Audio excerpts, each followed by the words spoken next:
دوستوں، اگر آپ کو نماز پڑھتے ہوئے بہت سارے وسوسے آتے ہیں تو ایک حدیث کا مفہوم آپ کو سناتے ہیں کہ صحابہ کرام نے نبی کریم صلی اللہ علیہ وسلم کی خدمت میں حاضر ہوئے اور عرض کرنے لگے کہ یا رسول اللہ، جب ہم نماز پڑھنے کے لیے کھڑے ہوتے ہیں، نماز پڑھنے کے دوران ہمیں اس طرح کے وسوسے آتے ہیں کہ اگر ہم انہیں بتا دیں تو قتل کر دیا جائے گا۔ تو نبی پاک صلی اللہ علیہ وسلم نے ارشاد فرمایا، تو پھر آپ لوگ کیا کرتے ہیں؟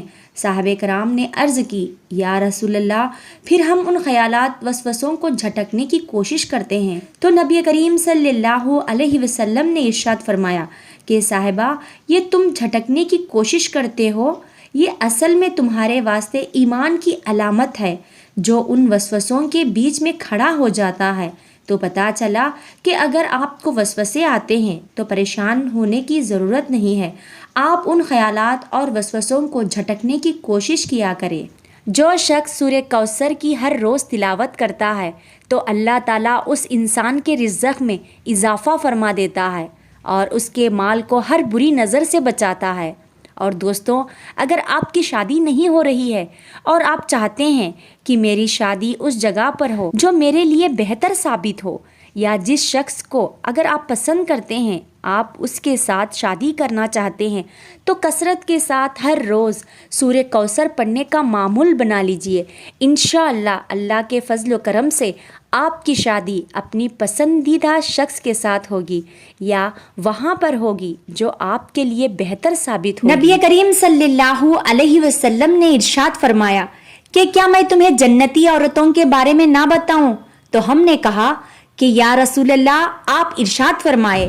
تو نبی پاک صلی اللہ علیہ وسلم نے ارشاد فرمایا کہ پہلی وہ عورت جس کی محبت، جس کا چین اس کے شوہر سے جڑا ہو، دوسری وہ عورت جو زیادہ بچے جننے والی ہو، تیسری وہ عورت اگر اس کا شوہر اسے برا بلا کہہ دے، اس کا شوہر اس سے ناراض ہو جائے تو وہ اپنے شوہر کو راضی کرتے ہوئے یہ کہے کہ یہ میرا ہاتھ آپ کے ہاتھ میں ہے، آپ جب تک مجھ سے راضی نہیں ہوں گے میں اس وقت تک سوؤں گی نہیں، اور جب تک آپ مجھ سے خوش نہیں ہو جاتے تب تک میں نہیں سوؤں گی۔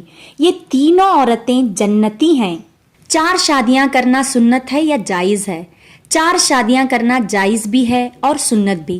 اللہ تعالیٰ سورہ نساء میں ارشاد فرماتا ہے، عورتوں میں جو تمہیں پسند ہو ان میں سے 2 2 3 3 اور 4 4 نکاح کرو۔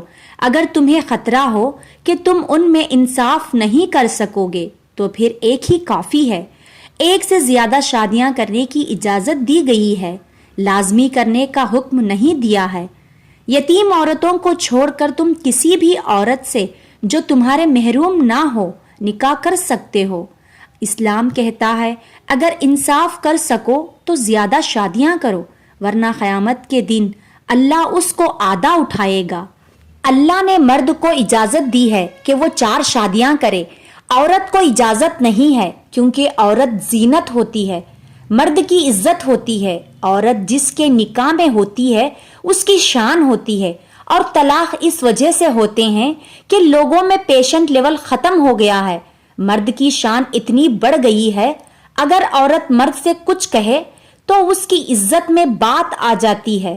اگر گھر کے 4 دیواروں میں بیوی تم سے کچھ کہے تو سن لیا کرے۔ شادی کرنا بڑی بات نہیں ہے، اصل مردانگی یہ ہے کہ اس شادی کو برقرار رکھے۔ جو لوگ کہتے ہیں کہ اسلام میں پسند کی شادی جائز ہے تو وہ ذرا دھیان سے سنیں کہ اسلام میں پسند کی شادی کا جو کانسیپٹ ہے صرف اتنا ہے کہ اگر آپ کسی کو دیکھا اور آپ کے دل میں اس سے شادی کا خیال آیا تو اپنے گھر والوں سے کہے کہ ہمارا نکاح کر دے۔ آپ اس سے ناجائز تعلقات قائم نہیں کر سکتے، آپ اس سے فون میں بات نہیں کر سکتے اور نہ ہی باہر گھومنے جا سکتے ہیں۔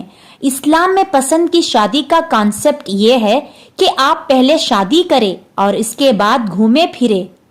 ناظرین پہلے یہ ویڈیو دیکھیں۔ بولو بولو بولو بولو منظور ہے؟ بولو بولو شاباش شاباش بولو بولو بولو بولو منظور ہے؟ الحمدللہ میں نے منظور کیا۔ جو سائن کر دو۔ شادی کی جتنی بھی حدیث ہے اس کے اندر کہیں بھی ارینج میرج کا ذکر نہیں کیا گیا ہے، زبردستی شادی کا ذکر نہیں کیا گیا ہے، بلکہ پسند کی شادی کا ذکر کیا گیا ہے۔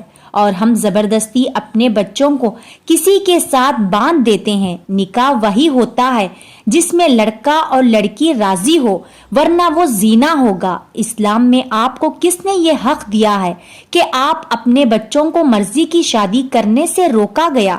آپ اپنے بچوں کو زبردستی کسی کے ساتھ باندھ دیتے ہیں۔ جو حق اللہ نے آپ کو نہیں دیا تو کیوں زبردستی آپ ان کی شادی کرا رہے ہیں؟ اور اولاد کو بھی چاہیے کہ آپ والدین کے ساتھ نرمی اختیار کرے، اپنے ماں باپ کی عزت کرے، اور اگر آپ کسی سے محبت رکھتے ہیں تو آپ والدین کو محبت کے ساتھ سمجھائیے۔ آج کل کے مردوں کو دوسری نکاح کا بڑا شوق ہوتا ہے۔ دوسری شادی کرنا اسلام میں جائز ہے، لیکن لوگ اگر اس کے شرائط سن لے تو وہ دوسری شادی کے بارے میں کبھی نہیں سوچیں گے۔ لوگ آج شوق سے دوسری تیسری شادی کرتے ہیں، مگر فرمایا گیا جو ایک سے زیادہ بیویاں رکھتا ہے دونوں کے ساتھ برابری کا سلوک ہونا چاہیے۔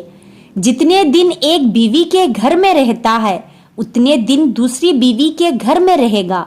جس طرح کا لباس اور خرچ وغیرہ ایک بیوی کو دیتا ہے وہی قسم کا لباس اور خرچ دوسری بیوی کو بھی دینا ہوگا۔